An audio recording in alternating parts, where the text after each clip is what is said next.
Chapitre 6, probabilité, exercice commenté sur l'extrait de bac Pondichéry 2012, partie 2 de l'exercice, la loi binomiale qui était indépendante de la partie 1. Reprise de l'énoncé, donc niveau 2, temps estimé une dizaine de minutes. Un fournisseur d'accès Internet effectue une enquête de satisfaction sur 2000 clients dont l'abonnement a plus de 12 mois d'ancienneté. On note S, le client se déclare satisfait. Dans la partie 1, on avait obtenu P de S égale 0,7625. On choisit au hasard 3 clients parmi ceux interrogés durant l'enquête et on admet que ce panel est suffisamment grand pour assimiler ces choix à des tirages successifs indépendants et avec remise. Déterminer la probabilité qu'exactement un des clients choisis se déclare non satisfait du service fourni et on donnera le résultat arrondi au centième. Première méthode avec un arbre pondéré. Alors cette méthode a l'avantage d'être plus simple au niveau de la rédaction que la méthode utilisant la loi binomiale. Le problème c'est que lorsque l'on répète une même épreuve plus de 3 ou 4 fois, la construction de l'arbre devient difficile, voire impossible. La première étape, c'est de nommer les événements que l'on va utiliser. Rappeler l'indépendance des événements pour justifier que sur l'arbre, les probabilités seront les mêmes à tous les niveaux. La rédaction, donc on note S1, l'événement, le premier client est satisfait, S2, le second client est satisfait, et S3, le troisième client est satisfait. Reprise de l'énoncé, on admet que le nombre de clients est suffisamment grand pour assimiler ceci à des tirages successifs avec remise, donc indépendants, puisqu'on revient à la situation initiale après chaque tirage. S1, S2 et S3 sont donc indépendants, 2 à 2. La construction de l'arbre se fait de la façon suivante, donc premier niveau de l'arbre, le choix du premier client, deuxième niveau de l'arbre du second client, et ensuite du troisième client. Les événements étant indépendants, les probabilités sont les mêmes à chaque niveau de l'arbre. Autrement dit, P de S2, sachant S1 est égal à P de S2, est aussi égal à P de S1, est aussi égal à P de S3. Il faut ensuite identifier sur l'arbre tous les parcours pour lesquels on a un client non satisfait. Donc tous les parcours contenant une seule fois S bar. Il y a 3 parcours possibles, donc S1, S2, S3 bar, S1, S2 bar, S, S1 bar, S2, S3. Dans tous les cas, on a un client non satisfait et 2 clients satisfaits. Chaque parcours a la même probabilité puisqu'on va trouver donc 0,7625 fois 0,7625 fois 0,2375.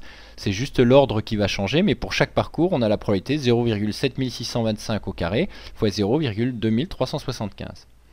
On va donc ajouter les probabilités correspondant à ces 3 parcours. Autrement dit, la probabilité cherchée, c'est 3 fois 0,7625 au carré fois 0,2375, c'est-à-dire environ 0,41.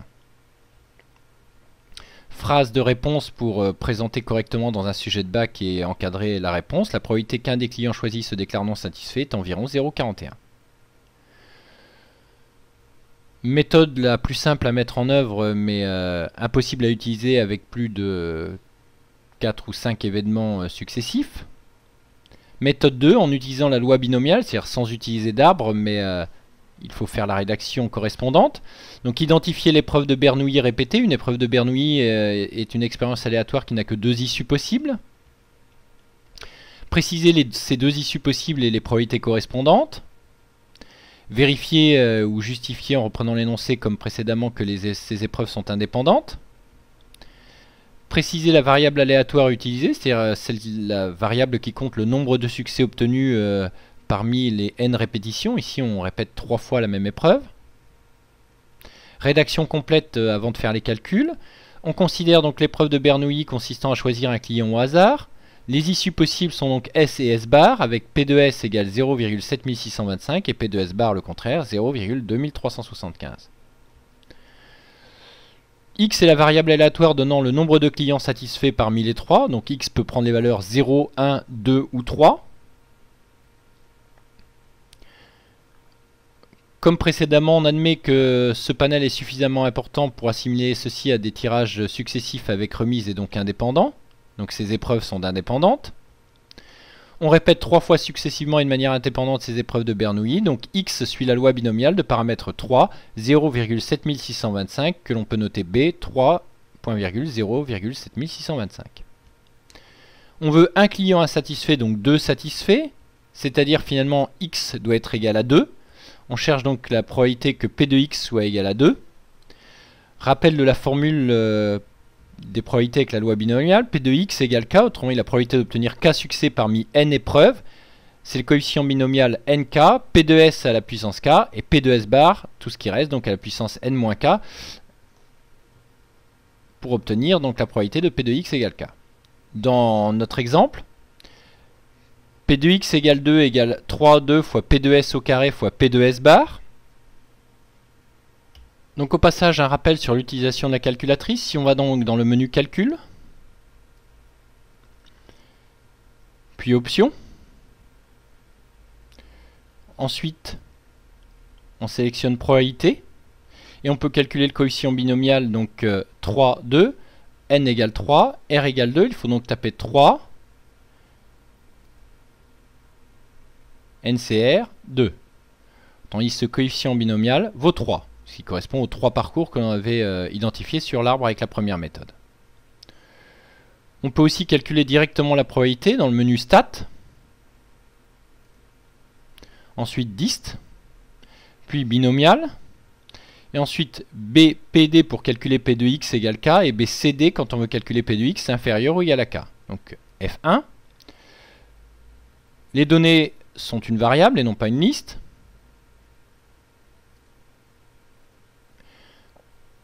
On veut donc 2 succès. Nombre d'épreuves 3. Probabilité de succès 0,7625. Ensuite, on sauve les résultats dans aucune liste et donc exécution. On obtient que la probabilité que P de x soit égale à 2 est environ égale à 0,41. Ce qui donne directement le résultat de la probabilité sans passer par le calcul des coefficients binomiaux.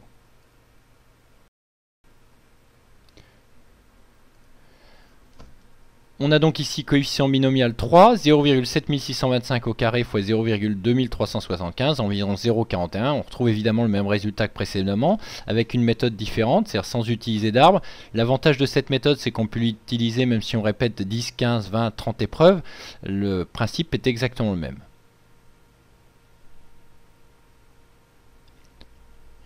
Vous pourrez retrouver cours, fiches méthode, aide-mémoire, exercices et devoirs corrigés avec aide et rappel de cours et corrections détaillées, QCM en ligne et annales corrigées avec rappel de cours, aide et corrections détaillées sur le site mathees.fr.